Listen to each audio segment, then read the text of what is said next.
باغ جنت کے ہیں بارے مدح خانے اہل بیت، تم کو مژدہ نار کا اے دشمنان اہل بیت۔ ان کے گھر بے اجازت جبریل آتے نہیں، قدر والے جانتے ہیں قدر و شان اہل بیت۔ اے شباب فصل گل، یہ چل گئی کیسی ہوا، کٹ رہا ہے لیلہاتا بوستان اہل بیت۔ سر شہیدان محبت کے ہیں نیزوں پر بلند، خدا نے اور اونچی کی قدر و شان اہل بیت۔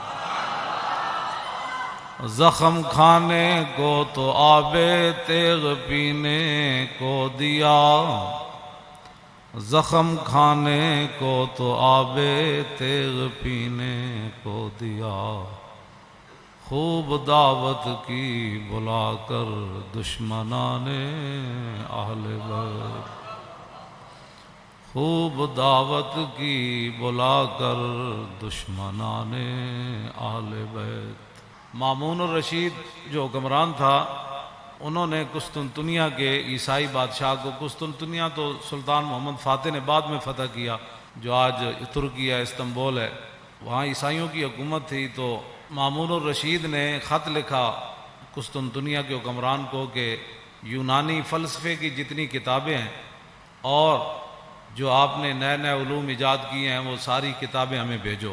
اس وقت تو مسلمانوں کا ہی آرڈر چلتا تھا۔ وہ بادشاہ گھبرا گیا، اس نے اپنے پادریوں سے مشورہ کیا کہ مسلمانوں کا حکمران ہماری یونانی فلسفے کی کتابیں اور دیگر جو ہے جدید علوم کی کتابیں منگوا رہے ہیں اپنے ملک میں پڑھانے کے لیے، تو کیا ہم دے دیں؟ کہیں مسلمان ہم سے آگے تو نہیں نکل جائیں گے؟ تو ان کا جو بڑا پادری تھا اس نے کہا کہ ساری بھیجو، ساری کتابیں بھیجو۔ اس نے کہا کیوں؟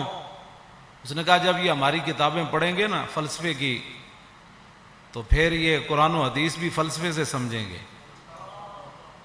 پھر یہ امام حسین کی شہادت پر بھی فلسفہ شہادت بیان کریں گے، اور معراج شریف پر بھی یہ فلسفہ معراج ہی بیان کریں گے، اور نماز پر یہ فلسفہ نماز ہی بیان کرتے رہیں گے۔ ہاں جی، ان کو پھر ہر بات جو ہے وہ ہماری عینک سے یہ اپنا دین پڑھیں گے، فوراً بھیج۔ تو آج بات وہی ہے، فلسفہ شہادت تو بیان ہوتا ہے، لیکن بتاؤ شیخ کہ ابن علی آیا تھا کیوں میدان میں، بتاؤ شیخ کہ ابن علی آیا تھا کیوں میدان میں، گر ہو سکتی تھی حجرے میں شمع ایمانی روشن۔ فلسفہ شہادت، ساری فلسفہ شہادت۔ تو اس کی بات، اس پادری کی بات کتنی عجیب تھی کہ بھیجو بھیجو، یہ جب قرآن بھی پڑھیں گے تو پھر فلسفہ قرآن ہی بیان کریں گے، فلسفہ حدیث ہی بیان کریں گے، انہوں نے اور کوئی بات نہیں کرنی۔ اس کی وہ دور رس نگاہیں اس پادری کی دیکھ رہی تھی۔ آج مسلمان نماز بھی پڑھتا ہے تو فلسفے کے تحت پڑھتا ہے، یہ نہیں کہ میرے رب کا کوئی آرڈر ہے، کہتا ہے ہو سکتا ہے جو کام رکا ہوا ہے وہ کام ہو جائے، ہو سکتا ہے ویزا لگ جائے، ہو سکتا ہے بیماری سے شفا مل جائے، اور یہ فلسفے کے طور پر سارے کام کرتے ہیں۔ تو اس واسطے اگلا جو شعر ہے نا، اس سے پہلے میں نے یہ بات اس لیے بیان کی تھی، آپ ذرا سوچیں کہ ہوا کیا کربلا میں۔ اپنا سودا بیچ کر بازار سونا کر گئے، عن عقبۃ بن ابی العزیر ان الحسین خطب اصحابہ واصحاب الحر بالبیدۃ۔ عقبہ بن ابی العزیر یہ کہتے ہیں کہ مقام بیدہ پر حضرت امام علی مقام امام حسین نے خطبہ دیا، اپنے ساتھیوں کو بھی، اور ہر جو یزیدی فوج کے صفت بعد میں پھر امام علی مقام کے ساتھ بھی آ گئے، پھر حضرت حر بن گئے۔ آپ نے خطبہ دیا مقام بیدہ پر، فرمایا فحمد اللہ واسنا علیہ، اللہ کی تعریف بیان کی، پھر اس کی توصیف بیان کی۔ فقال ایھا الناس ان رسول اللہ صلی اللہ تعالی علیہ وسلم قال، فرمایا میں نے اپنے نانا جان کو فرماتے ہوئے سنا، مر رہا منکم سلطانا جائرا، کہ تم میں سے کوئی آدمی ظالم بادشاہ کا زمانہ پائے، یہاں تو ظالم کہنا بھی کہتے ہیں جی آپ نے ظالم کہہ دیا. مرّا منکم سلطانا جائرا، تم میں سے کوئی آدمی ایسے بادشاہ کا زمانہ پائے جائر، جو ظالم بادشاہ ہو، مستحلا لحرم اللہ، جو اللہ تعالیٰ کی حرام کردہ چیزوں کو حلال کر رہا ہو، ناقصا لعہد اللہ، وہ اللہ کے ساتھ عہد و پیمان کر کے پھر اس کو توڑ رہا ہو.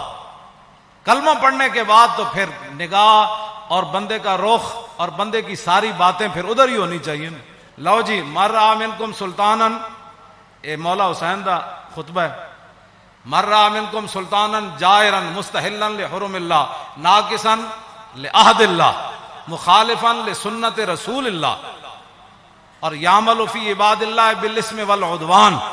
فرمایا رسول اللہ نے، میرے نانا جان نے فرمایا، جو ظالم بادشاہ کو دیکھے اللہ تعالیٰ کی حرام کردہ چیزوں کو حلال کرے اور اللہ کے ساتھ عہد و پیمان، کلمہ پڑھنے کے بعد بندے کی مرضی مک جاتی ہے، فرمایا اللہ کے ساتھ عہد و پیمان وہ توڑ دے، رسول اللہ کی سنت کی مخالفت کرے، یعمل فی عباد اللہ بالاسم والعدوان، اور قوم کے اندر برائیاں اور قوم کے اندر گناہ اس کا رواج دے، بجائے اس کے قوم کے اندر برائیاں اور گناہ کو ختم کرے. نہیں، یعمل فی عباد اللہ بالاسم والعدوان، وہاں سرکشی اور ظلم و ستم اور گناہ کو رواج دے. فلم یغیر علیہ بقول ولا فعل وکان حقا علی اللہ ان یدخلہ مدخلا. مولا حسین فرمانے لگے کہ پھر میرے نانا جان نے کیا فرمایا، ان حالات کو دیکھ کر کوئی بندہ اپنی زبان سے اور اپنے ہاتھ سے اس ظالم کا ہاتھ نہیں پکڑتا تو اللہ رب العالمین قیامت والے دن جس جگہ اس ظالم کو داخل کرے گا نا، وہ تماشا دیکھنے والے کو بھی داخل کر دے.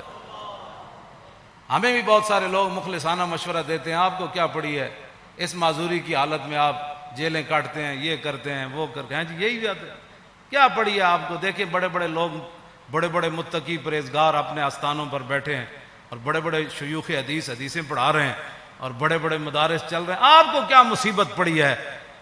کیوں جی، جو چیز مولا حسین کو لے کر کربلا میں گئی نا، وہی چیز خادم حسین کو بھی پریشان کرتی ہے. آگے آپ نے کیا فرمایا، الا ان ہؤلاء قد لزموا طاعۃ الشیطان وترکوا طاعۃ الرحمن واظہروا الفساد وعطلوا الحدود واستاثروا بالفیء وانا احق بالغیر. آپ نے فرمایا دیکھتے نہیں یزید نے کیا کام شروع کر دیا، قد لزموا طاعۃ الشیطان، یہ سارے کے سارے شیطان کے اطاعت گزار بن گئے، وترکوا طاعۃ الرحمن، اللہ کی اطاعت انہوں نے چھوڑ دی، واظہروا الفساد، ہر جگہ انہوں نے دنگا و فساد برپا کر دیا، وعطلوا الحدود، اور اللہ تعالیٰ کے احکام اور اس کی حدود کو معطل کر دیا، واستاثروا بالفیء، اور قومی خزانہ لوٹ کر کھا رہے ہیں. یہ امام حسین نے پھر آگے پہلے یہ بات فرمائی، پھر آپ نے فرمایا حسین مقابلے میں کیوں آیا، چشم گریاں، مزرعے اور گلا کٹ کر نمازے، اور شمر کا خنجر گلوئے خشک پر چلتا رہا، اور بزم حق روشن رہی اور حق کا دیا جلتا رہا. اے امام علی مقام فرمایا وانا حق بالغیر، فرمایا حسین سب سے زیادہ حق رکھتا ہے کہ یزید کے مقابلے میں آئے. میں سب سے زیادہ حق رکھتا ہوں حسین کہ میں تو. اچھا، اب جو فوج سامنے کھڑی تھی، آپ نے یہ بات تو آپ نے پہلے فرمائی نا، پھر جو سامنے آئے ہوئے تھے نا مقابلے میں، جو کہتے تھے دل تے تواڈے نال لیکن تلوار تواڈے نال کوئی، آپ نے فرمایا قد اتتنی کتبکم وقدمت رسلکم ببیعتکم، فرمایا یہ تمہارے خطوط ہیں جو تم نے مجھے بھیجے ہیں، اور بہت سارے قاصد تم نے میرے پاس بھیجے ہیں. کس بات پر؟ انکم لا تسلمونی ولا تخذلونی، کہ میں جب تمہارے پاس آ جاؤں گا تو تم پھر میرے ساتھ مل کر لڑو گے، مجھے یزیدی فوج کے حوالے نہیں کرو گے.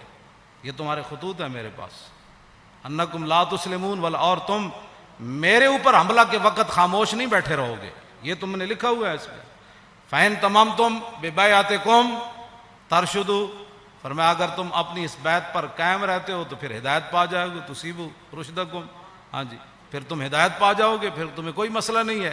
آگے پھر آپ نے لوگ پھر دیکھنے لگے یہ کون ہے، جان بوجھ کر بھی لوگ آنکھیں بند کر دیتے ہیں نا، کچھ ایک دوسرے سے پوچھنے لگے یہ کون ہے جو ہمارے سامنے خطبہ دے رہے ہیں یزیدی فوج میں سے.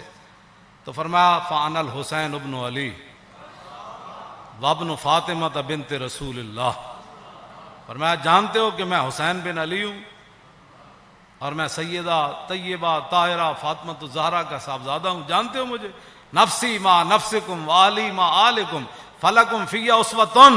آپ نے فرمایا یہ مت رکھنا کہ حسین تمہیں میدان میں چھوڑ کر چلا جائے گا. جہاں میں رہوں گا، جہاں تم رہو گے، حسین تمہارے ساتھ رہے گا. جہاں تمہارے اہل و عیال ہوں گے، حسین کے بچے بھی وہی ہوں گے. نفسی ما نفسکم والی فلکم فی اسوۃ. اے مولانا جملہ بڑا عجیب ہے. فرمایا حسین کی زندگی کیا تمہارے لیے نمونہ نہیں ہے؟ اے میرے بچے سارے میں بھائی ناڑ لے آیا، سارا خاندان لے آیا. حسین کے میرے فلکم فی اسوۃ، تمہارے لیے میری زندگی ایک نمونہ ہے کہ میں سب کچھ دین کی خاطر لٹانے کے لیے آ گیا ہوں. وَإِن لَّمْ تَفْعَلُوا وَنَكَثْتُمْ عَهْدَكُمْ فَخَلَعْتُمْ أَعْنَاقَكُمْ مِنْ بَيْتِكُمْ فَلَعُمْرِي مَا هِيَ فِيهِ لَهُ نُكْرَةٌ. آپ نے فرمایا کہ اگر تم میرا ساتھ نہیں دیتے اور جو تم نے وعدے کیے وہ توڑ دیتے ہو، میری بیعت تم ختم کرتے ہو، تو اللہ کی قسم مجھے اس پر کوئی زیادہ تعجب نہیں ہے. لَقَدْ فَعَلْتُمُوهُ بِأَبِي وَأَخِي وَابْنِ عَمِّي مسلم. فرمایا مجھ سے پہلے تم میرے ابا جی کے ساتھ بھی یہ غداری کر چکے ہو، اور میرے بھائی حسن کے ساتھ بھی تم غداری کر چکے ہو، اور میرے چچا زاد بھائی مسلم بن عقیل کے ساتھ بھی غداری کر چکے. وَالْمَغْرُورُ مَنِ اغْتَرَّ بِكُمْ فَحَظَّكُمْ أَحْطَاطُمْ وَنَصِيبَكُمْ دَيَّاتُمْ. فرمایا تم سے بڑا کائنات میں بد نصیب کوئی نہیں جن کو اللہ نے اتنا بڑا حصہ دیا اسلام کی خدمت کرنے کے لیے کہ محمد الرسول اللہ کے نواسے خود آ گئے تمہارے پاس اور پورا خاندان لے کر آ گئے. فرمایا تم سے بڑا کائنات میں بد نصیب کوئی نہیں. جو حصہ تمہارے حصے میں آنا تھا، جو خدمت آنی تھی، تم نے اس کو ضائع کر دیا. آخر میں پھر آپ نے یہ جملے کہہ کر اپنا خطبہ ختم کر دیا. فمن نقص فانما ينقص على نفسه. فرمایا جس نے اپنا عہد و پیمان توڑا، قیامت والے دن اس کا وبال اسی پر آئے گا. حسین آج برات کا اعلان کر رہا ہے. آگے کیا آخری جملہ فرمایا؟ فَسَيُغْنِ اللَّهُ عَنْكُمْ السلام علیکم ورحمۃ اللہ وبرکاتہ. بس یہ کہہ کر آپ نے خطبہ چھوڑ دیا. آپ نے فرمایا ان قریب حسین کو رب تم سے بے نیاز کر دے گا. اور پھر السلام علیکم ورحمۃ اللہ وبرکاتہ کہہ کر آپ نے خطبے کو چھوڑ دیا.